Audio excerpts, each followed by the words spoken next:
ओम नमो भगवते वासुदेवाय। आपके अपने चैनल शिवा शिष्या कथा पर आपका हार्दिक स्वागत है। आइए आज श्रवण कर लेते हैं हम भगवत गीता के 5वें अध्याय का महात्म्य। भगवान विष्णु ने कहा, अब मैं तुम्हें भगवत गीता के 5वें अध्याय की असीम महिमा का वर्णन करूंगा। तुम ध्यान पूर्वक सुनो। मद्र राज्य में पुरु कत्सपुर नामक एक नगर है। वहाँ पिंगला नाम का एक ब्राह्मण रहता था। बचपन में उसे कई तरह के ब्राह्मण कर्मों की शिक्षा दी गई और वेदों की भी शिक्षा दी गई, लेकिन उसे पढ़ाई में कोई रुचि नहीं थी। जब वह युवा हुआ तो उसने ब्राह्मण के कर्म छोड़ दिए और वाद्य बजाना, गाना बजाना और नृत्य सीखना शुरू कर दिया। धीरे धीरे वह इस क्षेत्र में इतना प्रसिद्ध हो गया कि राजा ने खुद उसे महल में रहने के लिए आमंत्रित किया।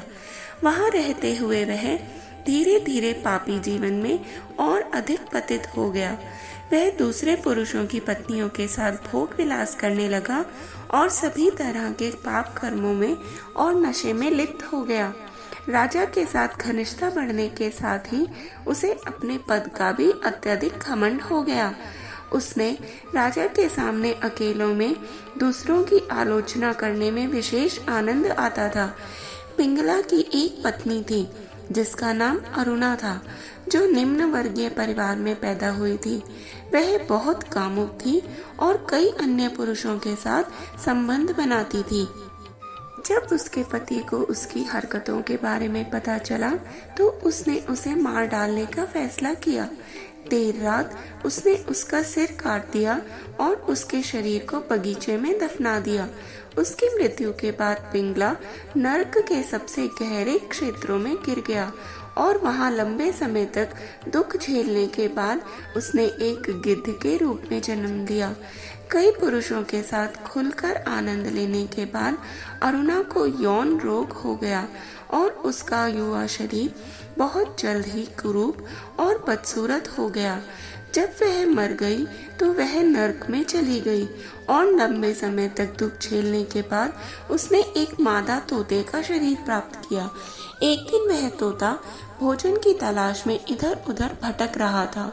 इसी बीच गिद्ध ने, जो अपने पिछले जन्म में पिंगला था, मादा तोते को देखा और अपने पिछले जन्म को याद करके तथा यह समझकर कि यह तोता उसकी पत्नी थी, अपनी तीखी चोंचों से उस पर हमला कर दिया। तोता एक मानव खोपड़ी में भरे पानी में गिर गया और डूब गया। तभी एक शिकारी आया और उसने गिद्ध पर तीर चला दिया।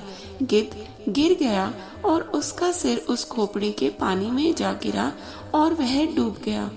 जब यमराज के दूत आए और उन्हें मृत्युलोक ले गए, उस समय वे अपने पूर्व जन्म के पाप को याद करके अत्यंत भयभीत हो गए। जब वे यमराज के सामने आए तो उन्होंने उनसे कहा, अब तुम सभी पापों से मुक्त हो गए हो और वैकुंठ जा सकते हो। जब पिंगला और अरुणा ने यह सुना तो उन्होंने यमराज से पूछा कि कैसे उन जैसे दो पापी व्यक्तियों को वैकुंठ जाने का अधिकार कैसे प्राप्त हुआ। यमराज ने उत्तर दिया, गंगा नदी के तट पर भगवान विष्णु का एक महान भक्त रहता था जिसका नाम वट था। वह वासना और लालच से मुक्त था। वह प्रतिदिन भगवत गीता के 5वें अध्याय का पाठ करता था और जब वट ने अपना शरीर त्याग दिया तो वह सीधे वैकुंठ चला गया। भागवत गीता के 5वें अध्याय का प्रतिदिन पाठ करने के कारण से उसका शरीर पूरी तरह से शुद्ध हो गया और उस भक्त के शरीर की खोपड़ी में संपर्क में आने के कारण आप दोनों को वैकुंठ की प्राप्ति हुई है। यह भगवत गीता के 5वें अध्याय की ही महिमा है। भगवान विष्णु ने कहा, मेरी प्रिया लक्ष्मी, जब उन दोनों ने यमराज से भगवत गीता की महिमा सुनी तो वे अत्यंत प्रसन्न हुए और पुष्प विमान में बैठ गए जो उन्हें वैकुंठ ले जाने के लिए आया था। इस तरह से जो कोई भी भगवत गीता के 5वें अध्याय को सुनता है, चाहे वह सबसे बड़ा पापी ही क्यों ना हो, उसे वैकुंठ की प्राप्ति होती है।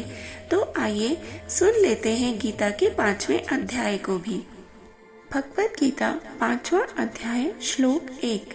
अर्जुन बोले, हे श्री कृष्ण, आपने कर्म संन्यास की प्रशंसा की है और कर्मयोग करने की भी सलाह दी है। कृपया मुझे निश्चय पूर्वक बतलाएं कि इन दोनों में से कौन अधिक लाभदायक है। भगवान ने कहा, कर्म संन्यास और कर्मयोग दोनों ही मार्ग परम लक्ष्य की ओर ले जाते हैं, लेकिन कर्म संन्यास से कर्मयोग श्रेष्ठ है। तो कर्मयोगी ना तो किसी वस्तु की इच्छा रखते हैं और ना ही किसी से घृणा करते हैं। उन्हें सदैव त्यागी ही समझना चाहिए। वे सभी द्वैत से मुक्त होकर भौतिक शक्ति के बंधनों से आसानी से मुक्त हो जाते हैं। केवल अज्ञानी ही सांख्य और कर्मयोग को अलग अलग बताते हैं।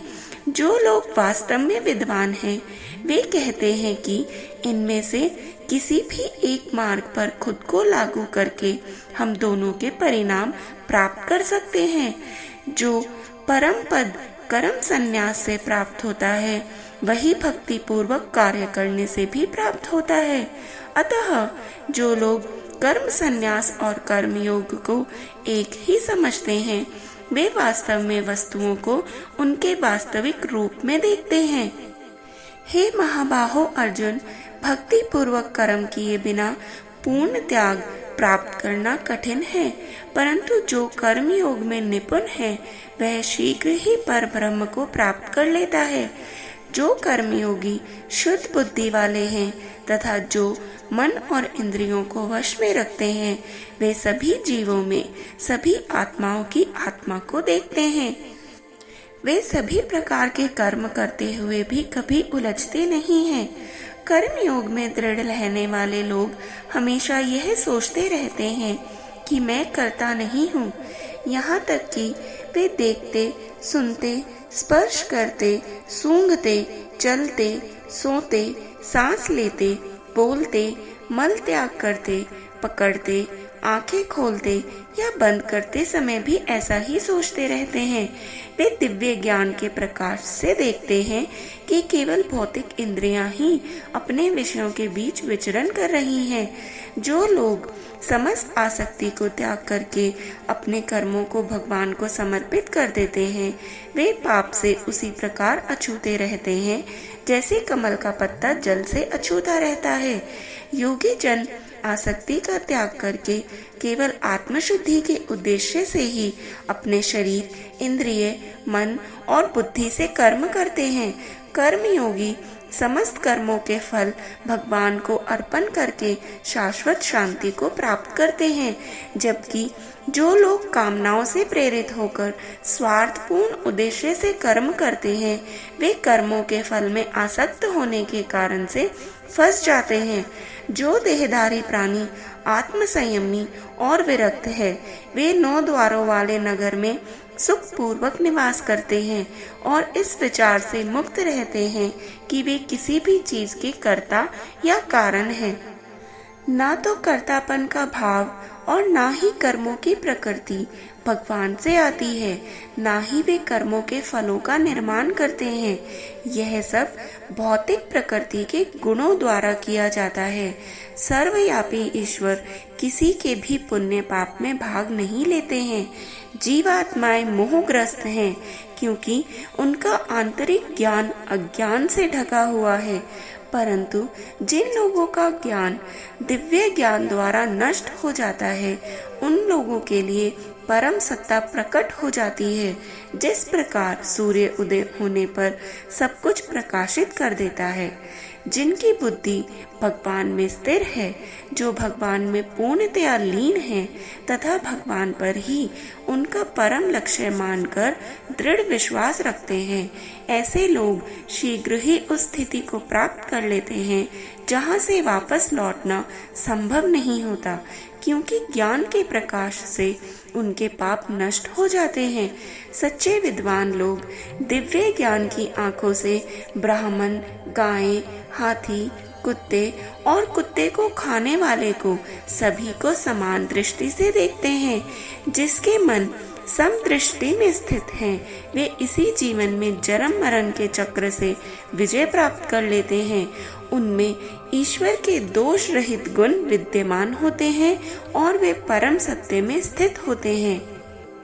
वे ईश्वर में स्थित होकर दिव्य ज्ञान की दृढ़ समझ रखते हुए तथा मोह से अप्रभावित होकर ना तो किसी सुखद वस्तु को पाकर प्रसन्न होते हैं और ना ही किसी अप्रिय वस्तु को पाकर शोक करते हैं। जो लोग ब्रह्म में इंद्रिय सुखों में आसक्त नहीं होते, वे स्वयं में दिव्य आनंद का अनुभव करते हैं। योग के माध्यम से ईश्वर से एकाकार होकर वे अनंत सुख का अनुभव करते हैं। इंद्रिय विषयों के संसर्ग से उत्पन्न होने वाले सुख संसारिक मन वाले लोगों को भले ही सुखदायी प्रतीत होते हों, किंतु वास्तव में वे दुख के कारण हैं।